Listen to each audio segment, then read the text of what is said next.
Good morning to all of you.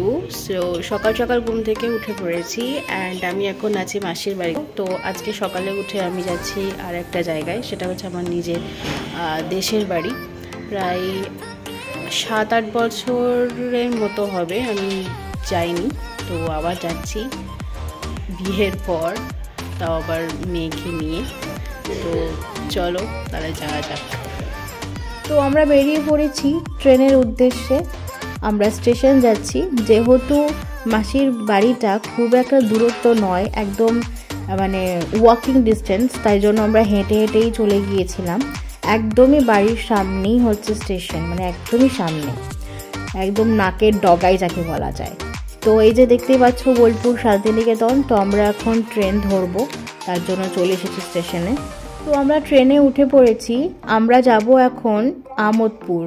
ট্রেনের stoppage মাত্র কয়েকটা, মানে বোলপুর শান্তিনিকেতন থেকে মাত্র কয়েকটা স্টপেজ, তারপরেই আমরা নেমে পড়বো। আর এত সুন্দর লাগছিল ওই দৃশ্যটা, ভাবলাম একটু ক্যামেরা বন্দি করে নিই।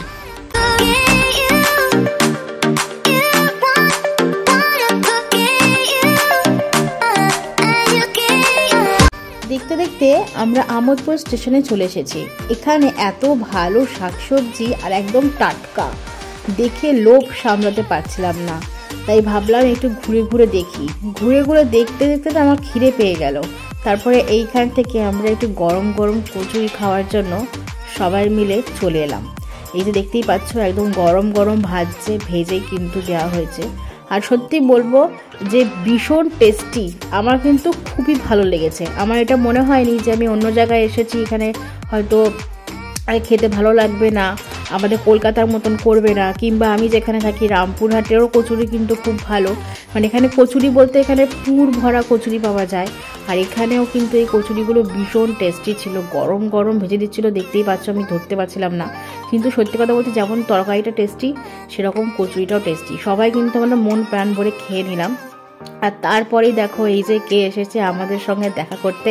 আর কয়েকদিন বাদেই হচ্ছে এই ছেলেটার বিয়ে, আর চলে এসেছে আমাদের সবার সঙ্গে দেখা করতে। অবশ্য আমি ওকে ফোন করেছিলাম, ও থাকে আমোদপুরেই, তো সেজন্যই আমি ওকে বললাম চলে আয় ভাই মামা দেখা করি।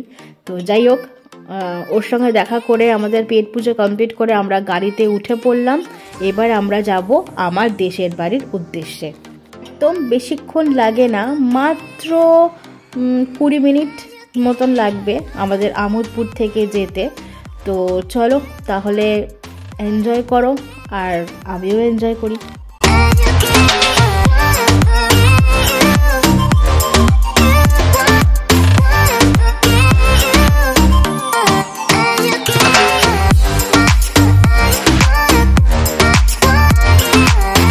বাড়ি যাওয়ার পথেই আমাদের পরে হচ্ছে ফুলেরাতলা। তো আমরা সকলে মিলে ভাবলাম যে চলো মাকে একবার দর্শন করে নিই। সবসময় তো সুযোগ হবে না, আর এই মন্দিরের নাম আমি অনেক শুনেছি এবং এই মন্দিরটি খুবই জাগ্রত। আমার সেইভাবে কখনো কোনোদিনও সুযোগ হয়নি ফুলেরাতলাতে আসার। তো এইবারে যখন সুযোগ পেয়েছি, তাই মাকে দর্শন করেই আমি যাব ঠিক করেছিলাম। আর আমরা সকলে মিলে মাকে দর্শনও করে নিয়েছিলাম। আর এখানে অনেকের বিয়ে হয়েছে, আমাদের অনেক রিলেটিভ আছে যাদের এখানেই বিয়ে হয়েছে ফুলরাতলাতে। মানে এখানে বিয়ের ব্যবস্থাও আছে আর কি, মানে কেউ যদি চায় বিয়ে করতে সেখানে এসে বিয়েও করতে পারবে। তো আমরা এখানে সকলে মিলে পুজো দিয়ে দিয়েছিলাম, আমার মেয়ের নামে পুজো দেওয়া হয়েছে। এই যে তোমরা সকলে দেখতে পাচ্ছ মাকে। আমরা খুব ভালো একটা সময়তে এসেছিলাম, এই সময় মায়ের পুজো চলছিল এবং আমরা এটাই চাইছিলাম যে মায়ের পুজো হবে আর আমরা সকলে উপস্থিত থাকব, আর সেটাই সফল হয়েছে। আমি খুব খুশি এবং মাকে দর্শন করতে পেরেও খুব খুশি। যেহেতু আমি প্রথম, আমি কোনোদিনও আসিনি, তাই আমার খুব ইচ্ছা ছিল আসার, সেটা পূরণ হয়েছে। তো পুজো দেওয়া কমপ্লিট হয়ে গেল, আবার গাড়িতে বসে পড়লাম। এবার আর কোথাও দাঁড়াবো না, এবার সোজা বাড়ি চলে যাব।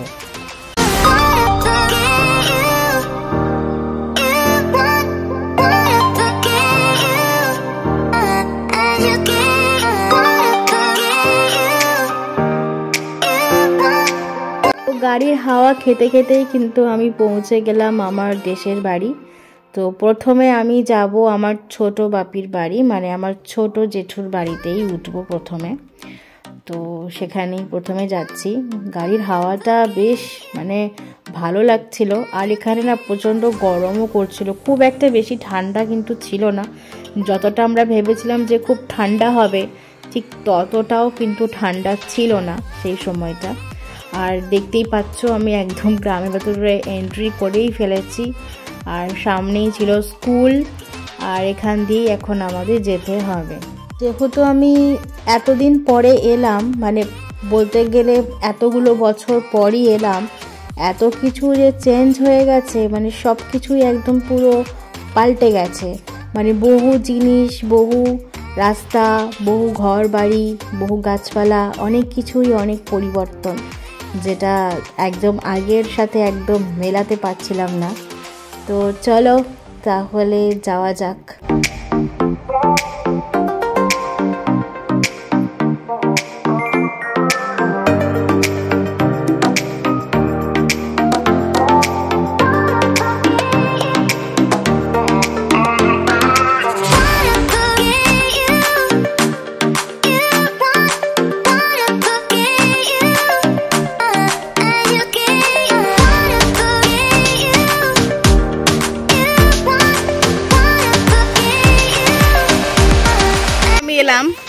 ছোট মায়ের বাড়িতে, মানে আমার ছোট জেঠিমার বাড়ি। তো ছোট জেঠিমার বাড়িতে সব থেকে আমার ভালো লাগে এই ভিউটা। পেছনটা পুরো হচ্ছে ধান, সর্ষে, এই সমস্ত হয়। আর এই পাশটা হচ্ছে যে এইটা হচ্ছে পুকুর। এই পুকুর না, এটা দিঘি বলে অ্যাকচুয়ালি। এই দিঘিতে হচ্ছে মাছ টাছ, আমরা চান ঠান করতাম ছোটবেলায়, সব কিছু ভীষণ ভালো লাগে। চলো। তো প্রথমে ছোট মায়ের বাড়িতেই উঠেছিলাম, তারপরে আমি এলাম এখানে সেজো মায়ের বাড়িতে, মানে আমার সেজো জেঠুর বাড়িতে। তো স্নান টান করেই নিয়েছিলাম, করে নিয়ে সবার বাড়িতে এখন ঘুরে ঘুরে বেড়াচ্ছি। এত বাড়ি, এত লোকজন, এত ফ্যামিলি, যে সবার বাড়িতে একেবারে কিন্তু মানে ঘোরা কমপ্লিট হয়নি। তাই সবাই খুব রাগারাগিও করেছে, কিন্তু কিছু করার নেই। ছুটিটা ভীষণ কম ছিল, বেশ কয়েকটা দিন ছুটি নিয়ে গেলে হয়তো সবার বাড়িতে ঘোরা হতো। তো আগে আমি গেলাম সেজো মায়ের বাড়িতে। তো চলো ভেতরে ঢোকা যাক। আর এই বাড়ির অনেক স্মৃতি আছে আমার, কারণ আমার দিদি আর আমি সবসময় এখানেই খেলাধুলা করতাম, তারপরে খাওয়া দাওয়া সব কিছু একসাথেই। তো এই বাড়িটাই কিন্তু আমার মায়ের অ্যাকচুয়ালি শ্বশুর বাড়ি বলতে পারো, মানে এই ভিটেটা যেখানে আমার সেজো মা থাকে। তো এটার ভিউটা তোমাদেরকে দেখাবো। আগে অন্যরকম ছিল, এখন একদম চেঞ্জ হয়ে গেছে বাড়িটা। তো মানে একই রকমই রয়েছে, কিন্তু কিছু কিছু জিনিস চেঞ্জ হয়ে গেছে। আসলে সময়ের সাথে সাথে সব কিছুই বদলায়, এটাই হয়েছে মূল বিষয়, আর কিছুই নয়। তো এই হলো আমার সেজো মায়ের বাড়ি। তো এখানে মূলত গাছপালা লাগানো থাকে, ফুল ফল সব কিছুই। তো সেরকমই দেখলাম এখানে গাছপালা লাগানো আছে, আর আমার গাঁদা ফুল ভীষণ পছন্দের একটা ফুল, শীতের সময় স্পেশালি। আর এইদিকে হচ্ছে আমার এটা সেজো মা, এটা আমার সেজো জেঠিমা। আর এই পাশটা তো দেখতেই পাচ্ছ কীরকম রয়েছে, মানে এই রুমটা, মানে এই সামনের পজিশনটা যেরকম দেখছি ঠিক সেরকমই রয়েছে, এটা কোনো পরিবর্তন নেই। আর এই যে দেখছো আসছে, এটা আমার সেজো জেঠু, মানে আমি সেজো বাপি বলে ডাকি। তো এটা হচ্ছে আমার সেজো বাপি। আর এটা হচ্ছে রান্নাঘর, আর এই হচ্ছে বাড়ি, দেখতেই পাচ্ছ। এই পাশটা এখন গোয়াল ঘর করেছে, আগে এখানে রান্নাঘর ছিল ঠাকুমাদের সময়। আর এটা হচ্ছে আমার বাড়ি। আর এই যে গাঁদা ফুল আমার ভীষণ পছন্দের একটা ফুল শীতের সময়।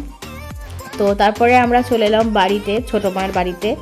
দিঘিটাকে দেখছিলাম, দিঘিটা ভীষণ ভালো লাগে দেখতে। ছোটোবেলায় এখানে আমরা মাছ টাছ ধরতাম, তারপরে দিদি আর আমি চান করতাম, অনেক মজা করতাম, সেটাই মনে পড়ছিল। আর সেজো বাপিকে তোমরা দেখেছো, আমার মেজো বাপি থাকে কলকাতাতে, তো সেটা পরে এক সময় দেখানো হবে। আর আমার বড় বাপির বাড়িতে আমি যাব হচ্ছে সন্ধ্যেবেলাতে, এখন আর যাবো না, কারণ এখন বেলা তো প্রায় ওই 1টা নাগাদ বাজে, সবাই এখন রান্নাবান্না করবে, ব্যস্ত থাকবে।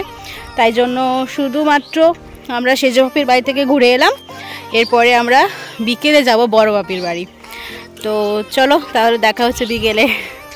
হঠাৎ করেই আমার ছোট বাপি আমাকে ডেকে নিয়ে গিয়ে বলল যে চল, আমি যেখানে চাষ করছি সেখানে নিয়ে যাব। তো এখানে পেঁয়াজ লাগানো হয়েছে, পেঁয়াজ কলি লাগানো হচ্ছে এবং রসুন গাছ লাগানো হয়েছে, ফুলকপি, তারপরে নানা রকম শাক, অনেক কিছু আমার জেঠু লাগিয়েছে, মূলও লাগানো হয়েছে। তো আমাকে বললো চল চল চল একবার দেখতে যাবি, চল আর সময় হবে না, এমনিতেই সময় কম তোদের হাতে, তো চল ঘুরে আসি। তাই আমি বললাম যে চলো তাহলে ছোটো বাপি যাওয়া যাক। তো সর্ষে এখানে সবে মাত্র হচ্ছে, দেখতেই পাচ্ছ একদম ছোটো ছোটো ফুল, এখনও হবে এটা। তো এইদিকে আমার জেঠু দেখালো ছোটো বাপি যে দেখ কত কিছু আমি লাগিয়েছি। সত্যি মানে জমির যে এরকম টাটকা টাটকা যে জিনিসগুলো না, এগুলো দেখলেই মনটা ভরে যায় আর খিদেতে আরও বেড়ে যায়। আমার তো মনে বলে দারুণ লাগে। আর মানে টাটকা সবজি মানে গাছ থেকে পেড়ে তুলে আনা। আর এইটা হচ্ছে আমার ছোটো বাপি, এই যে দেখো আমার জন্য মূলো তুলেছে। আমি বললাম যে চলো একটু মূলো তুলে দাও, মূলো ছেঁচকি খাবো। তো এই দেখো মূলো তুলে দিয়েছে। এই মূলোটা একদম ছোটো আরও হতো, তো আমার ছোটো বাপি বললো দাঁড়া আমি আরও তুলে নিয়ে আসছি ওখান থেকে, তখন ওগুলো একটু বড় বড় পাবো। মানে এখন সবে লাগানো হয়েছে, এগুলো এখনও বড় হবে, কিন্তু আমার জন্য নিয়ে চলে এসেছে ছোটো বাপি। দেখতেই পাচ্ছ যে তুলে তুলে আমাকে দেখাচ্ছে যে দেখ কেমন, দেখ কেমন, দেখ। আর এই যে দেখো আমার জন্য নিয়ে আসছে, এই যে দেখো দেখতেই পাচ্ছ আরও বড় হতো, এগুলো আরও বড় বড় হয়। তো এটাই হচ্ছে আমার ছোটো বাপি, আর এটা আমার ছোটো মা, খুব ব্যস্ত এখন রান্নার জন্য। আর আমার ছোটো বাপির ছোটো মায়ের দুই ছেলে, এটা হচ্ছে আমার বড়দা, মানে এটা হচ্ছে ছোটো বাপির বড় ছেলে আর কি। আর এটা হচ্ছে আমার বাবা, এটা আমার বড় জেঠু। বিকেলবেলা যাবো যে বড় জেঠুর বাড়ি, আর এখানে রান্না করছে বৌদি, আর ছোটো বৌদিও আছে, ছোটো বৌদিও রান্না বান্না করে, সেটা রাত্রেবেলা, আর বড় বৌদি হচ্ছে সকালবেলা। তো বড় বৌদি আমাদের জন্য রান্না করছে একদম পুরো কচি পাঁঠার ঝোল। আর এদিকে হচ্ছে ছোটো বৌদি বাচ্চাগুলোর সাথে রয়েছে, এটা ছোটো বৌদির মেয়ে, আর ওই পাশে রয়েছে বড় বৌদির ছেলে। আর আমার মেয়েকে দেখো এখানে পেন্টিং করছে, আর এটা হচ্ছে আমার ছোটো বৌদি। তো তারপরে আমরা খাওয়া দাওয়া স্টার্ট করেছি, প্রচণ্ড খিদে পেয়ে গেছে, আর এত টেস্টি খাবার মানে জাস্ট অসাধারণ। আর আমার বড় বৌদি ছোটো বৌদি দুজনেই কিন্তু খুব ভালো রান্না করে। আর এখানে জমির সমস্ত সবজি টবজি দিয়ে তরকারি করেছিল, ডাল করেছিল, আর তার সাথে কচি পাঁঠার ঝোল। আমাকে তাই আমার দাদা বলছিল যে দেখ এই মাটন খেয়ে দেখ কত টেস্ট পাবি, কলকাতার মাটনের স্বাদটা আলাদা আর দেশের দিকের মাটনের স্বাদটা আলাদা, সত্যিই আলাদা, আর খেয়ে অনেক তৃপ্তিও আছে। আর এত সুন্দর রান্নাটা করেছিল, জাস্ট ফাটাফাটি। এইবার পরিচয় করিয়ে দিই আমার পিসির সাথে, এটি হলো আমার ছোট পিসি। আর বড় পিসিও ছিলেন, তিনি বেশ কয়েকদিন আগে গত হয়েছেন। আর এটা হচ্ছে আমার ছোট পিসি। ছোট পিসি কিন্তু গোয়াল ঘরের কাজটাই বেশি পছন্দ করে করতে, মানে গোবর তোলা, ঘুঁটে দেওয়া, ঘুঁটেগুলো শুকিয়ে গেলে সেগুলোকে তুলে রাখা, এছাড়াও বাকি আদার্স কাজও করে, তবে এই কাজটা বেশি ভালো করে। আর এইদিকে দেখো খেলা করতে শুরু করেছে আমার মেয়ে, বালি নিয়ে, কাদা নিয়ে, কারণ এখানে তো এই সমস্ত খেলতে পায় না, তাই আমার ছোটো বৌদির মেয়ের সাথে খুব ভালো জমে গিয়েছে, একসঙ্গে খেলা করছিল, খাওয়া দাওয়া করছিল, আর আমাদের সাথে কোথাও ঘুরতে যেতেও চাইছিল না, সব সময় দিদি দিদি দিদি করছিল। তো এই যে এখন দুজন মিলে রান্না করতে বসেছে, শাক পাতা নিয়ে, বালি নিয়ে, কাদা নিয়ে, খুব মজাও লাগছিল দেখতে, ভালো লাগছিল, পুরানো কথাগুলো মনে পড়ে যাচ্ছিল যেরকম আমরা আগে খেলতাম। এবার আমরা যাচ্ছি বড় বাপির বাড়ি, মানে আমার বড় জেঠুর বাড়ি। গ্রামের ভেতরেই ছিল আমার বড় জেঠুর বাড়ি, কিন্তু সেই বাড়িতে এখন কেউ থাকে না, এখন সবাই বাস স্ট্যান্ডে নতুন বাড়ি করে চলে গিয়েছে। আর এই যে দেখতে পাচ্ছ দূর থেকে দেখাচ্ছি বাড়িটা, এটাই হচ্ছে আমার বড় জেঠুর বাড়ি। এইখানে আমরা যাচ্ছি, আমরা ভেতর দিয়ে দিয়ে এসেছি, বাইরে দিয়েও আসার রাস্তা আছে, কিন্তু ভেতর দিয়ে এলে তাড়াতাড়ি হবে বলে তাই আমরা ভেতর দিয়ে দিয়ে চলে এসেছি। আর এখন বেশিরভাগ মানুষজন গ্রামের বাড়িগুলোকে ছেড়ে দিয়ে সবাই এই বাস স্ট্যান্ডের কাছেই নতুন করে বাড়ি করে এভাবেই থাকা শুরু করে দিয়েছে, মানে সবাই আর কি এভাবেই থাকছে। তো আমরা চলে এসেছি বড় জেঠুর বাড়িতে। আর এখানে দেখো প্রচুর ধান রাখা রয়েছে, ধানগুলোকে ঝরানো হবে, আর দেখে না খুব ভালো লাগছিল ধান এইরকমভাবে। আর এই যে আমার বড় জেঠু গল্প করছে, কথা বলছে।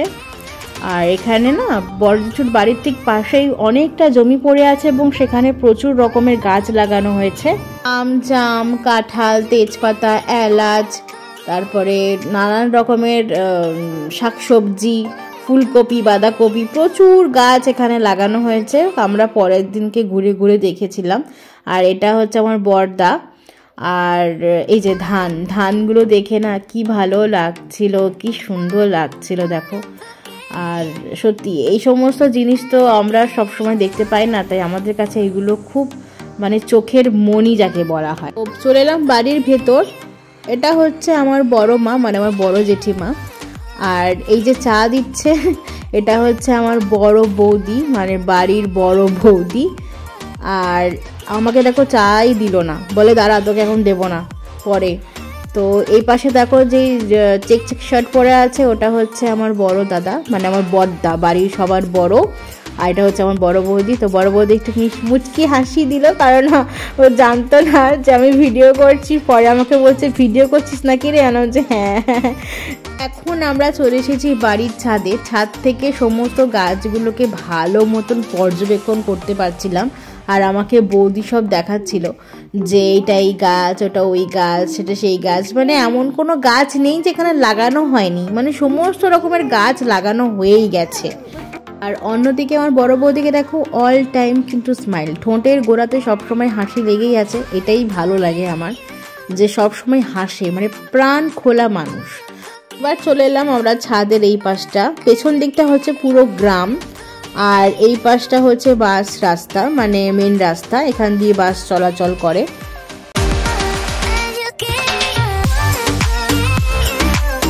এবার চলে আসি আমার বড় মায়ের ঠাকুর ঘর। ছাদের এক পাশেই রয়েছে, এমন কোনো ঠাকুর নেই যেখানে নেই উপস্থিত, মানে সমস্ত রকম ঠাকুর আছে। কামাখ্যা মা, তারা মা, লক্ষ্মী, গণেশ, সরস্বতী, মানে এমন কোনো ঠাকুর নেই যেখানে ছিল না। শিব ঠাকুর, গণেশ ঠাকুর, সমস্ত রকম। তাই বড় মাকে বললাম তুমি পুজো করো, আমি চললাম ফুচকা খেতে। ফুচকা মেয়েদের ইমোশন, আর আমিও গ্রামের ফুচকা খুঁজবো না এমনটা হতেই পারে না। তাই আমাকে সঙ্গে সঙ্গে ছোটদা খবর দিল যে এখানে খুব ভালো ফুচকা পাওয়া যায়, একবার ট্রাই করবি চল। তো ট্রাই করতে গিয়ে আমি পুরো অনেকটা ফুচকা বাড়িতে নিয়ে চলে আসলাম, মানে আমার ছোট বৌদি বড় বৌদির জন্য। তো দারুণ ছিল ফুচকাটা। ছোট বৌদি বড় বৌদি সবাই নাকি ফুচকা খেতে ভীষণ ভালোবাসে, কারণ এখানকার ফুচকা মাখাটা নাকি দুর্দান্ত বানায়, সত্যি দুর্দান্ত বানায়, মানে দুর্দান্ত বানায়। আর সত্যি কথা বলতে আমাদের কাছে কমই পড়ে গেছিলো ফুচকাটা, এত টেস্টি মাখা হয়েছিল। আর পরিচয় করে দিই, এটা হচ্ছে আমার ছোটদা, মানে আমার ছোট মায়ের ছোট ছেলে, আমার ছোট দাদা। এভাবেই হই হই করে কাটিয়ে ফেলাম আজকে সন্ধ্যাটা। পার্ট 2 নিয়ে অবশ্যই তোমরা দেখতে থাকো, লাইক, শেয়ার আর সাবস্ক্রাইব করতে থাকো। আজকে চলি, টাটা।